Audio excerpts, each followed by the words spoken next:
হুমকিতে দেশের নদীগুলো, বিশেষ করে রাজধানী ঘিরে থাকা 4টি নদীর এখন মরণ দশা। পরিবেশ কর্মীরা মনে করেন ঢাকাকে ঘিরে থাকা নদীগুলো রক্ষায় রাজনৈতিক সদিচ্ছার কোনো বিকল্প নেই। মোরসালেন জোনায়েদের রিপোর্ট। বুড়িগঙ্গা, তুরাগ, শীতলক্ষ্যা আর বালু নদীকে বলা হয় ঢাকার প্রাণ, কিন্তু শিল্প কারখানার বর্জ্য সহ নানা কারণে নদীগুলোর এখন মরণ দশা। প্রতিনিয়তই তাকে করতে হচ্ছে টিকে থাকার লড়াই। এমন পরিস্থিতিতে এবার নদী দিবসের প্রতিপাদ্য সুস্থ নগর, সুস্থ নদী। পরিবেশ কর্মীরা মনে করেন আন্তর্জাতিক পরিমণ্ডলে পানির ন্যায্য হিস্সা আদায়ে বাংলাদেশের ব্যর্থতা আছে। জনমতটা কিন্তু প্রবলভাবে, সেই সাথে আছে অভ্যন্তরীণভাবে দখল আর দূষণ। রাজধানীর চারপাশ ঘিরে থাকা নদীগুলোও এর বাইরে নয়।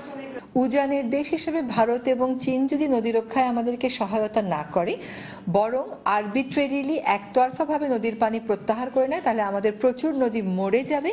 সেক্ষেত্রে আমাদের তেমন কিছু করণীয় থাকবে না যদি না আমরা রাজনৈতিক সদিচ্ছা নিয়ে ভারতের বিষয়ে আন্তর্জাতিক একটি জনমত গড়ে তুলি। বিশেষ করে যারা আমাদের দেশের এলিট, যারা প্রভাবশালী ব্যক্তি, তারাই কিন্তু এই দখলের সঙ্গে জড়িত, এই ভরাটের সঙ্গে জড়িত।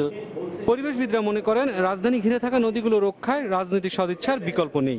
আমরা দেখছি যে নতুন নতুন আইন হচ্ছে, নতুন নতুন কমিশন হচ্ছে, কিন্তু বাস্তবে সেই আইন বা সেই কমিশন কিন্তু মাঠ পর্যায়ে প্রয়োগ হচ্ছে না। রাজনৈতিক যে প্রতিষ্ঠানগুলো এই নির্দেশনাগুলোকে, এই আইনগুলোকে বাস্তবায়ন করবে, সেই প্রতিষ্ঠানগুলোর নড়াচড়া আছে, কিন্তু সদিচ্ছা কম। দেশীয় ও আন্তর্জাতিক বিভিন্ন জরিপ বলছে গত এক যুগে রাজধানীর 4টি নদীর দুপারে দখল হয়ে গেছে 250 একরেরও বেশি জমি, যা একসময় ছিল নদীর অংশ।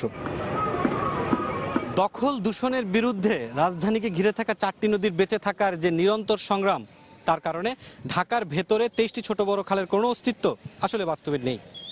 বুড়িগঙ্গা নদীর চাঁদনীঘাটের এই এলাকা থেকে যে অংশটি কামরাঙ্গীর চরের দিকে এগিয়েছে, সেখানে নদীটি মৃত। এমন পরিস্থিতিতে এই 4টি নদীর যে অংশটুকু বেঁচে আছে তা ধরে রাখতে সরকারি সিদ্ধান্তের কঠোর বাস্তবায়নের কোনো বিকল্প নেই বলে মনে করেন পরিবেশ আন্দোলনকারীরা।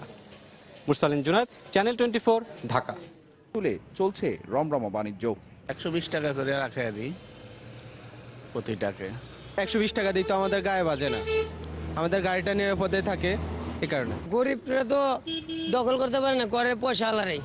তবে নদীর তীর দখল নিয়ে ভ্রুক্ষেপ নেই স্থানীয় দখলদারদের। এটা দখলের মালিকানা, জায়গা মালিকানা আছে, কয়েকজন আছে মালিক, অনেকজন, 4-5 জন। নদী হলে সরকার যখন বেরিবান্ডা আবার 60 ফুট লিব মাইপা, ওই সরকার লিব, যখন সরকার না লিব ওই তোর মনে এলাকার চেয়ারম্যান আছে, একজন চেয়ারম্যান কমিশন আছে লোকে। নদীর মধ্যে একটা জায়গা আছে, এখান থেকে এখন আমগো সরকারে যদি করে এখন আপনারা চলে যান, আমরা চলে যাবো। আর এই জায়গা কি সরকারি জায়গাটা? পুরনোগুলোর সঙ্গে তাল মিলিয়ে কাভার্ড ভ্যান রাখতে কোথাও চলছে নদী ভরাটের উদ্যোগ, কোথাও আবার উঠেছে টিন শেডের ব্যবসা ঘর। চাঁদনীঘাটের এই গ্যারেজে প্রতিদিন প্রায় 1000 রিক্সা ভ্যান অবস্থান করে। 15 টাকা হিসেব ধরলে প্রতিদিন আয় 15,000 টাকা, আর মাসে 4.5 লাখ টাকা। টাকার এই অঙ্ক বলে দেয় বুড়িগঙ্গার তীর দখল করে গ্যারেজ করার ব্যবসা কতটা লাভজনক। সুশান্ত সিনহা, যমুনা নিউজ, চাঁদনীঘাট, ঢাকা।